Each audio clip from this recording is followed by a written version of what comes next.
இன்றைய தினம் ஒரு மகிழ்ச்சியான நாள்.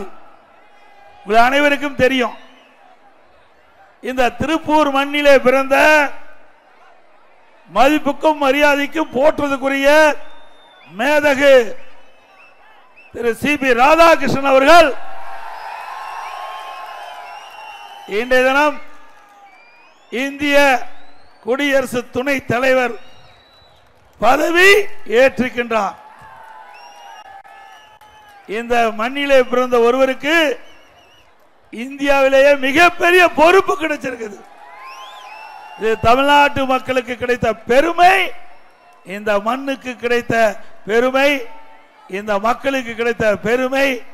இந்த அருமையான நாளில் அவர் துணை ஜனாதிபதியாக பொறுப்பேற்கின்ற இந்த தருணத்தில் நான் உங்களை எல்லாம் சந்திப்பதில் மிகுந்த மகிழ்ச்சி அடைகிறேன். அதுதான் இயற்கையாக அமைகிறது. ஆக நாங்கள் ஏற்கனவே திட்டமிட்டு வடக்கு சட்டமன்ற தொகுதியில் பிரச்சாரம் பண்ண வேண்டும் என்று ஏற்கனவே அறிவிக்கப்பட்டு பிரச்சார தேதி குறிப்பிட்டப்பட்டு நாங்கள் பிரச்சாரத்துக்கு வருகின்ற பொழுது இந்த மண்ணில் பிறந்த ஒருவர் இந்திய நாட்டுடைய துணை ஜனாதிபதியாக பொறுப்பேற்கிறார் என்றால் இதுதான் இயற்கை. ஆகவே இன்றைய தினம் அனைத்து இந்திய அண்ணா திராவிட முன்னேற்ற கழகம் ஆட்சியில் பல்வேறு திட்டங்களில் இந்த திருப்பூர் வடக்கு சட்டமன்ற தொகுதி, திருப்பூர் மாநகர பகுதியில் நாங்கள் நிறைவேற்றி கொடுத்திருக்கிறோம்.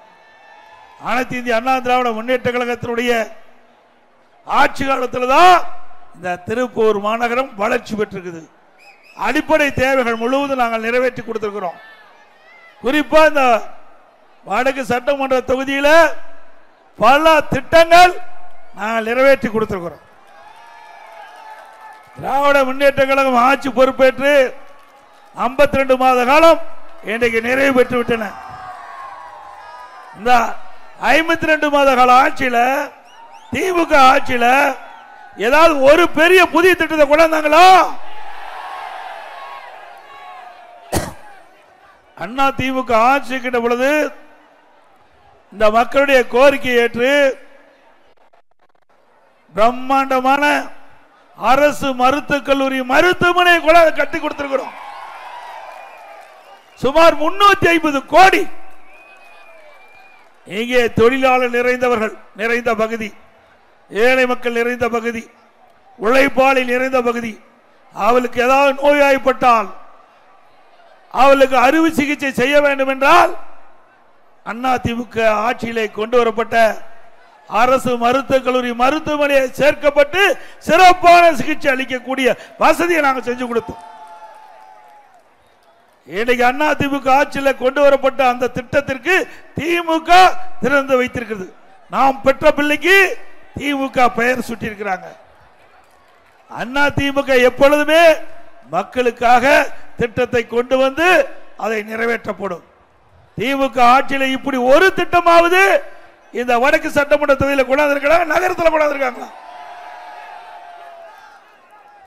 ஆக இன்றைக்கு திராவிட முன்னேற்ற கழக ஆட்சியில் சட்ட ஒழுங்கு அடியோடு சீர்கிட்டு விட்டது.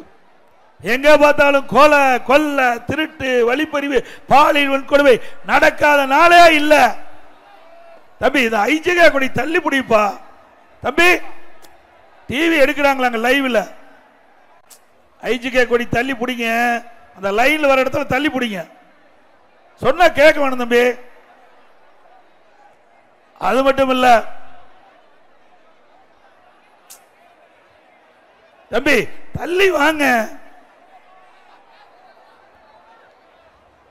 இன்றைக்கு திராவிட முன்னேற்ற கழகம் எப்பொழுதெல்லாம் ஆட்சிக்கு வருகின்றதோ அப்பொழுதெல்லாம் சட்ட ஒழுங்கு அடியோடு சீர்கட்டு விடும்.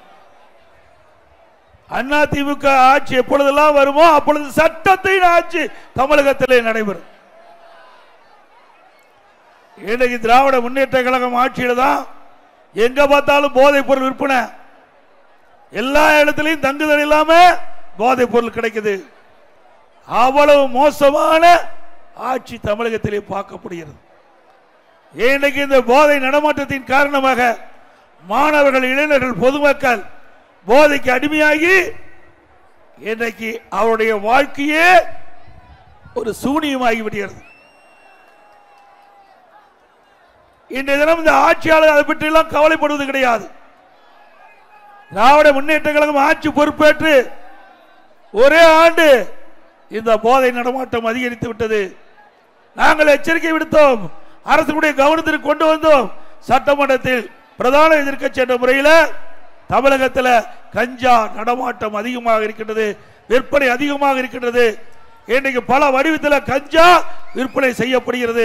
அதை தடுத்து நிறுத்த வேண்டும் என்று அதிமுக சார்பா அறிக்கை வெளியிட்டோம், ஊடகத்தின் வாயிலாக வெளிப்படுத்தினோம், சட்டமன்றத்திலும் முதலமைச்சருடைய கவனத்திற்கு கொண்டு வந்தோம்.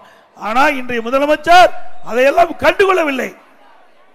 இதனால இந்த 4 ஆண்டு காலத்தில் திராவிட முன்னேற்ற கழக ஆட்சியில் ஒரே சாதனை, இன்றைக்கு தமிழ்நாட்டில் இருக்கின்ற இளைஞர்கள், மாணவர்கள், பொதுமக்கள் போதைக்கு அடிமையாக தான் சாதனை புரிஞ்சிருக்கிறார். இன்னைக்கு அவருடைய வாழ்வு சீரழிந்து விட்டது. இன்றைய முதலமைச்சர் பேசுகிறார் தொலைக்காட்சியின் வாயிலாக, இளைஞர்களே போதையில் செல்லாதீர்கள். எப்பொழுது அவர் போதைக்கு அடிமையாகி அவர் சீரழிந்து குடும்பமே நடுத்தருவுக்கு வந்த பிறகு முதலமைச்சர் ஸ்டாலின் அவர்கள் இந்த கருத்தை சொல்கிறார்.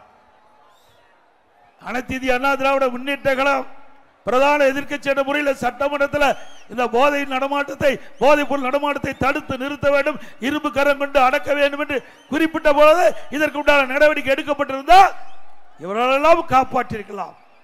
இவர்களெல்லாம் சீரழிவதற்கு காரணம் விடியா திமுக முதலமைச்சர். ஒரு நாட்டினுடைய முதலமைச்சர் மக்களை பாதுகாக்க வேண்டும், மக்களை நல்வழிப்படுத்த வேண்டும். அவர்கள் ஏதாவது தவறான பாதைக்கு சென்றால் அதை திருத்தி நல்வழியிலே கொண்டு வருகின்றதான் நல்ல முதலமைச்சர். ஆனால் இன்றைக்கு இருக்கின்ற முதலமைச்சர் இதை பற்றியெல்லாம் கவலைப்படுவதில்லை. நாட்டு மக்கள் எக்கேடு கெட்டு போனால் என்ன, குடும்பத்தில் இருக்கின்றவர் வளமாக செல்வாக்காக அதிகாரத்தோடு வாழ வேண்டும் என்பதுதான் இன்றைய முதலமைச்சருடைய நோக்கம்.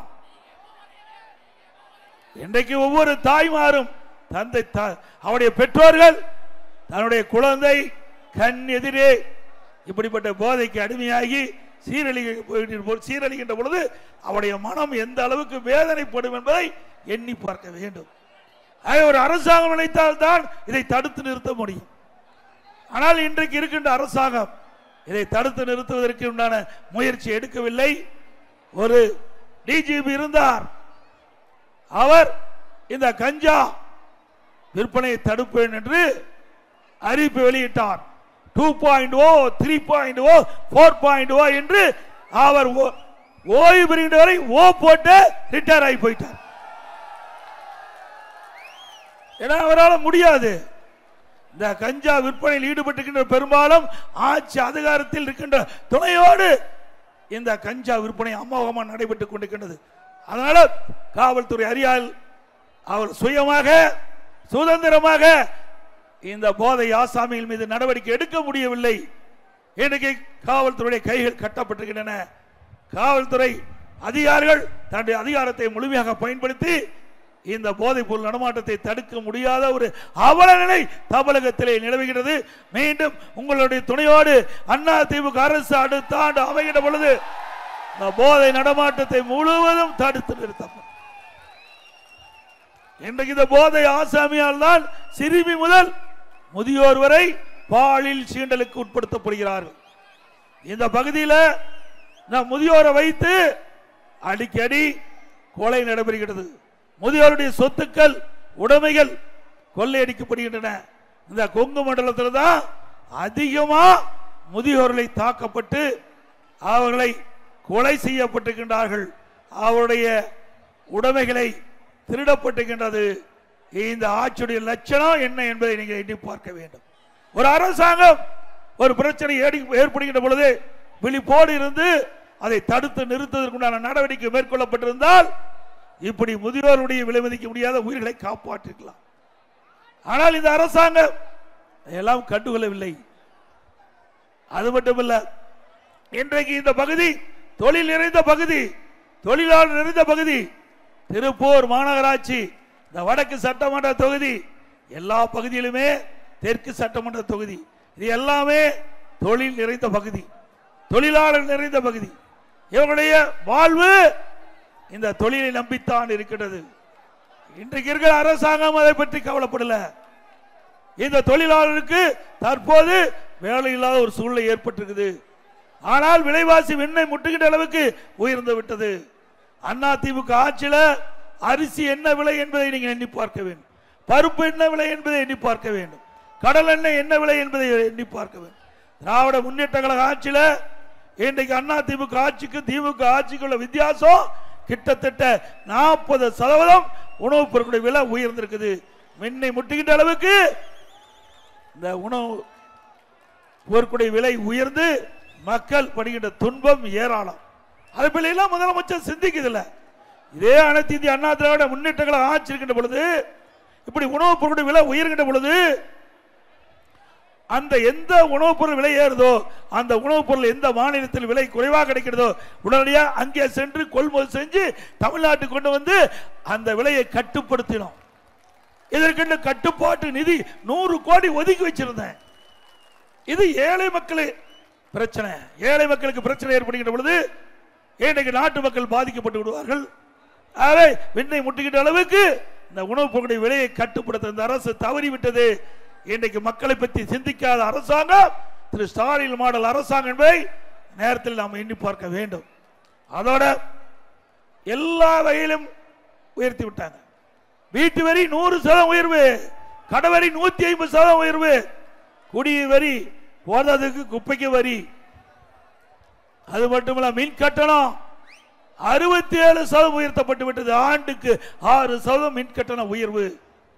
இன்றைக்கு கொரோனா காலத்திலிருந்து மக்கள் படிப்படியா இயல்பு நிலைக்கு திரும்பி இந்த நேரத்தில் திமுக ஆட்சி வந்த பிறகு இவ்வளவு வரிகள் போட்டு மக்கள் மீது மிகப்பெரிய சுமையை சுமத்திய அரசாங்கம் விடியா திமுக அரசாங்கம்.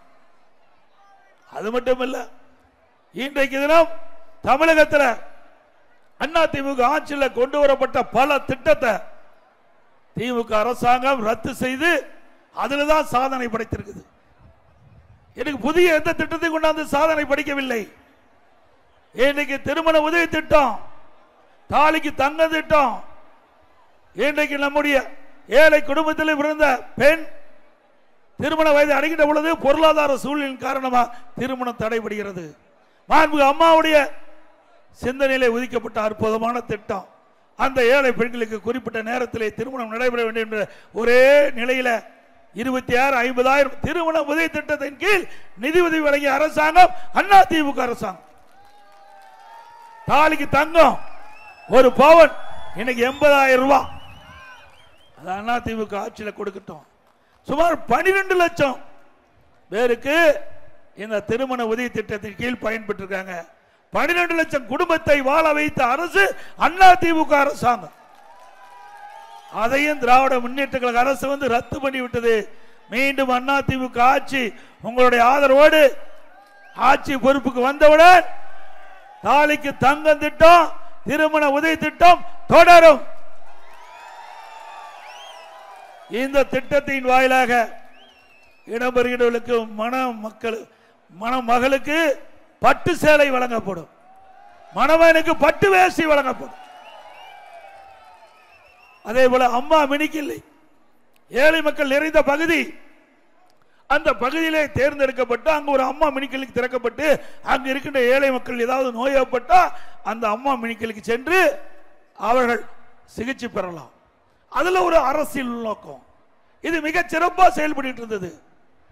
ஆக இந்த திராவிட முன்னேற்ற கழக ஆட்சிக்கு பிடிக்கல.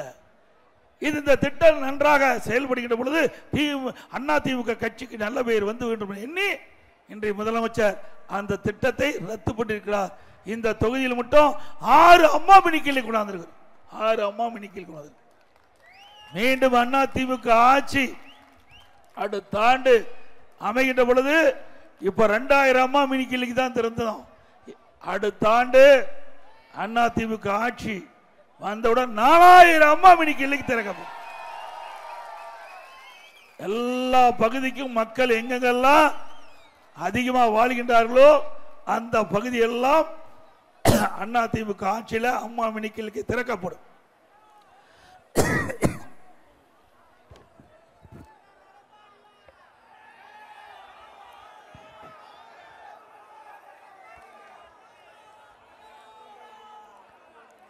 அதே போல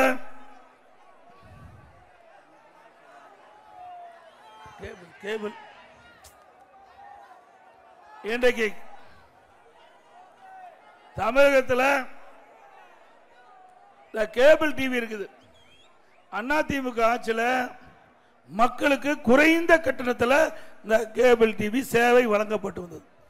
இன்றைய தினம் அந்த சேவை கொஞ்சம் கொஞ்சமாக குறைஞ்சி போச்சு. அது செட் ஆஃப் பாக்ஸ் வாங்கி கொடுக்கணும். இன்றைய தினம் திராவிட முன்னேற்ற கழகம் ஆட்சிக்கு வந்த பிறகு இன்றைக்கு ஒரு அமைச்சருடைய செல்வாக்கை பயன்படுத்தி திரு டிஆர்பி ராஜாவிற்கு வேண்டியப்பட்ட நிறுவனம் அரிஸ்டோ நிறுவனம், அந்த நிறுவனத்திற்கு வாடகைக்கு செட் ஆஃப் பாக்ஸ் வாங்கி கொடுக்குறாங்க. அந்த வாடகை மிக மிக உயர்வு. அதுக்கு புதிய செட் ஆஃப் பாக்ஸ் வாங்கியே கொடுத்துடலாம். ஆக இதில் ஒரு மிகப்பெரிய ஊழல் நடக்குது. சுமார் 300 கோடி இந்த கேபிள் டிவி நிறுவனத்திற்கு நஷ்டம் ஏற்படும் தனியார் நிறுவனத்துக்கு கொடுத்தா. ஆக இந்த திமுக குடும்பம் இந்த கேபிள் டிவி நடத்துகின்ற காரணத்தினால அவர்கள் இந்த அரசு கேபிள் டிவியை முடக்க வேண்டும். அதற்காக இப்படி செயல்பட்டு கொண்டிருக்கிறாங்க. அண்ணா திமுக ஆட்சி இருக்கின்ற பொழுது 30 லட்சம் நாங்கள் கனெக்ஷன் இருந்தது. கேபிள் டிவி மூலமா 30 லட்சம் கனெக்ஷன் இருந்தது. அதனால வருமானமும் கிடைத்தது. இன்றைய தினம் அது குறைஞ்சி 14 லட்சமா இணைப்பு தான் இன்னைக்கு கொடுத்திருக்கிறாங்க. மீண்டும் அண்ணா திமுக ஆட்சி நடந்தவுடனே குறைந்த கட்டணத்தில் கேபிள் டிவி சேவை மக்களுக்கு வழங்கப்படும்.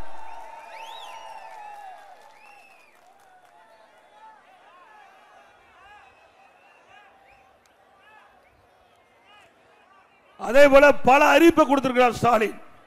அதுல முதல்வரின் முகவரி அப்படின்னு ஒரு தலைப்பில் மக்கள்கிட்ட இருந்து மனுக்கள் வாங்குது, அந்த மனுக்களுக்கு தீர்வு காங்கிறது. அப்படி 2023ஆம் ஆண்டு முதல் இந்த ஜூலை மாதம் வரைக்கும் பல லட்சம் மனுக்கள் அரசாங்கத்தின் மூலமாக பெறப்பட்டிருக்குது. இன்னும் 9 லட்சம் மனுக்கு தீர்வே காண முடியல, நம் பாக்கி நிலுவையில் இருக்குது. இதற்கு இடையில இன்றைக்கு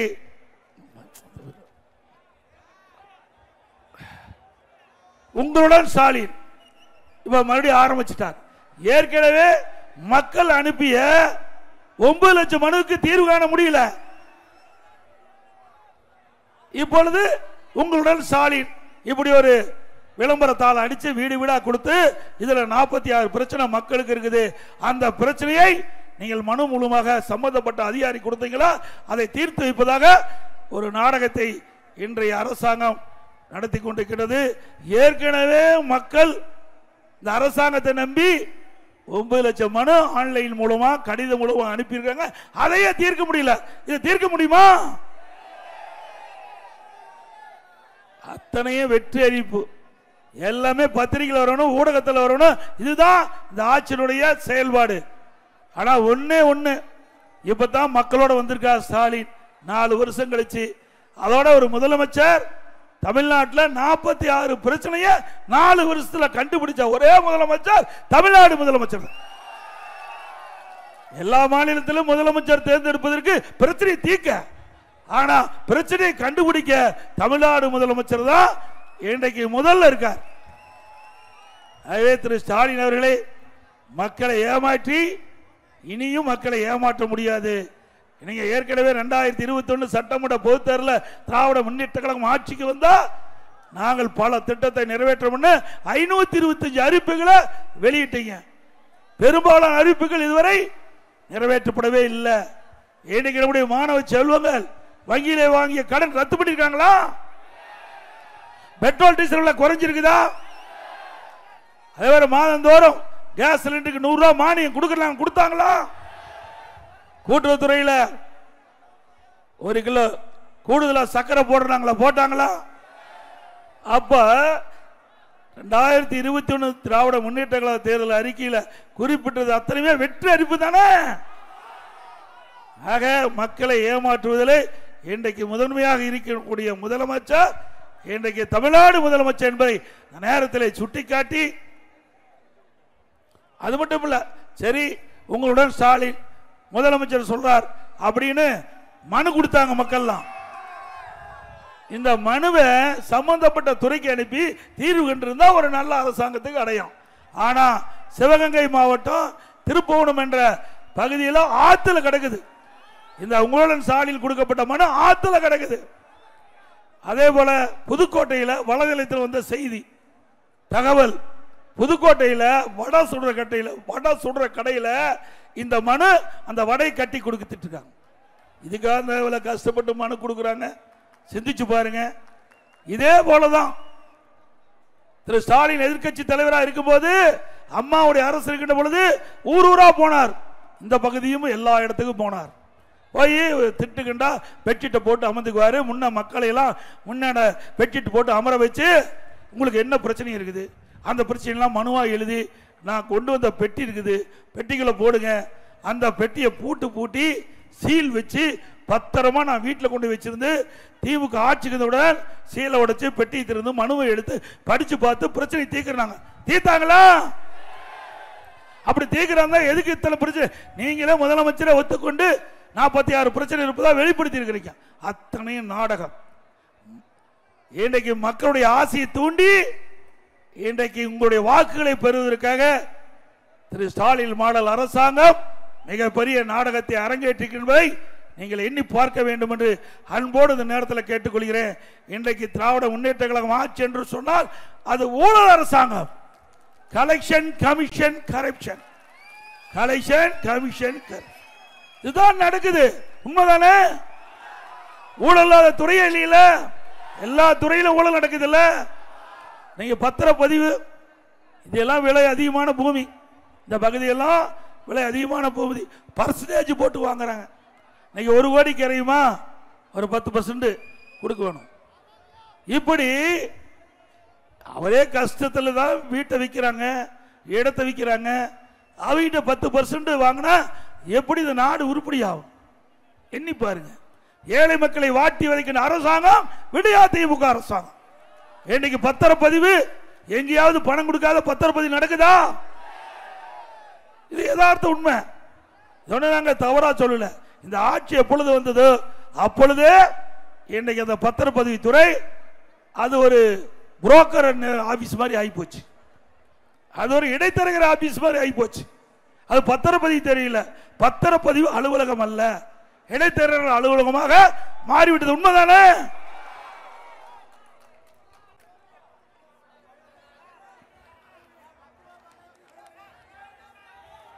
அதோட திருப்பூர் வடக்கு சட்டமன்றத்தில் பல திட்டங்களை கொண்டாந்து நிறைவேற்றுகிறோம். இன்றைய முதலமைச்சர் வேண்டும் என்று திட்டமிட்டு அனைத்து இந்திய அண்ணா திராவிட முன்னேற்ற கழக ஆட்சியில் எந்த திட்டத்தையும் நிறைவேற்றப்படவில்லை என்ற ஒரு தவறான அவதூறான பிரச்சாரத்தை பரப்பி வருகிறார். அண்ணா திமுக ஆட்சியில் இந்த தொகுதியில் நிறைவேற்றப்பட்ட ஒரு சில திட்டங்களை இந்த நேரத்தில் எங்களுடைய கவனத்துக்கு கொண்டு வரேன். திருப்பூர் வடக்கு தொகுதி செட்டிப்பாளையம் ரிங் ரோடு 75 கோடி மதிப்பீட்டில் இஎஸ்ஐ மருத்துவமனை நான் ஏற்கனவே சொன்னேன். 6 அம்மா மினி கிளைக்கு திறந்தோம். பெருமாநல்லூர் மேம்படுத்தப்பட்ட நிலையத்திற்கு 25 மதிப்புள்ள புதிய சுகாதார நிலை கட்டிடம் கட்டி கொடுத்தோம். திருப்பூர் மாநகராட்சி பகுதியில் சுமார் 686 கோடி மதிப்பீட்டில் பாதாள சாக்கடை திட்டம் நிறைவேற்றப்பட்டது அண்ணா திமுக ஆட்சி. குடிசை மாற்று வாரியத்தின் மூலம் 2,10,000 ரூபாய் மானியத்துடன் சுமார் 6000 வீடுகள் அண்ணா திமுக ஆட்சியிலே கொண்டு வரப்பட்டு கொடுக்கப்பட்டது. ஸ்மார்ட் சிட்டி திட்டத்தின் மூலம் அங்கேரிபாளையம் ரோடு, சக்தி தியேட்டர் ரோடு, குமரானந்தபுரம் 60 அடி ரோடு ஆகிய பகுதியில் புதிய கான்கிரீட் சாலை 27 கோடியில் அமைச்சு கொடுத்தோம்.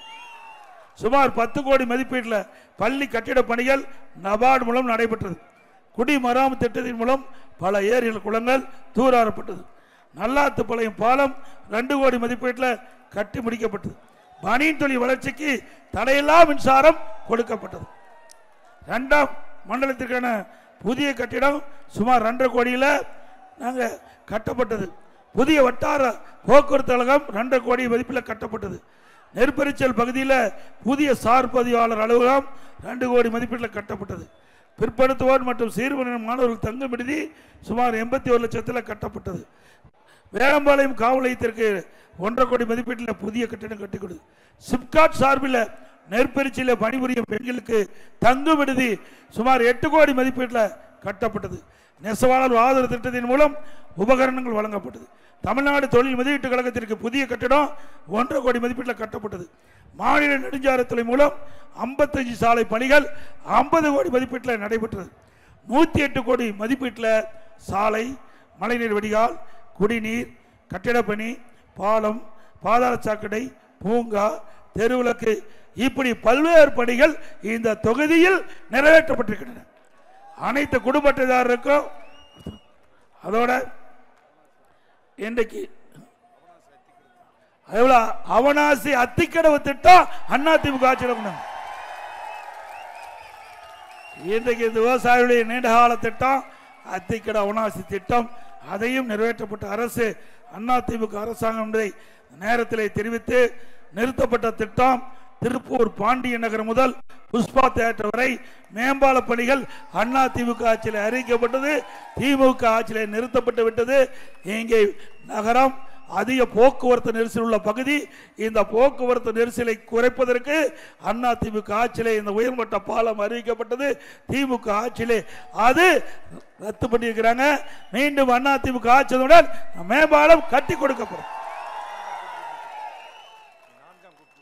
அதே போல இந்த பகுதி மக்களுக்கு நிலையாக பாதுகாக்கப்பட்ட 4ஆம் கூட்டுக்குடி திட்டத்தை நிறைவேற்றியதும் அதிமுக அரசு.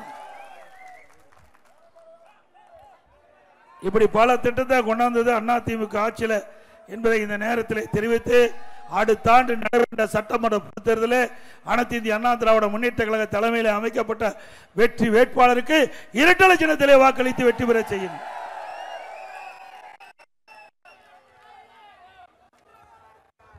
அதே போல ஆட்டோ ஓட்டுநர்கள் அந்த ஆட்டோ ஓட்டுநர் சங்கத்தில் பெயர் பதிவு செஞ்சிருந்து அவள் புதிய ஆட்டோ வாங்கினா ஒவ்வொரு ஆட்டோ வாங்குகின்ற பொழுது 75,000 ரூபாய் மானியம் கொடுக்கப்படும் ஆட்டோ ஓட்டு.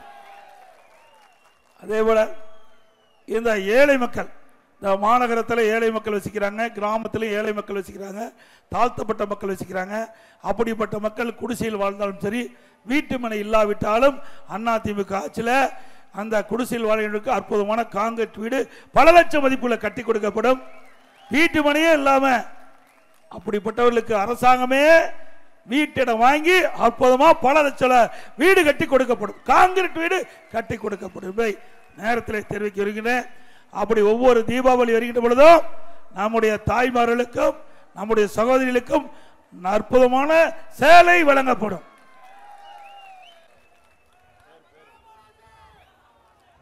அதே போல இந்த நிகழ்ச்சி சீரும் சிறப்போடும் இருப்பதற்கு நம்முடைய கழகத்துடைய நிர்வாகிகள் பல பேரும் இன்றைக்கு ஒத்துழைப்பு தந்திருக்கிறார்கள்.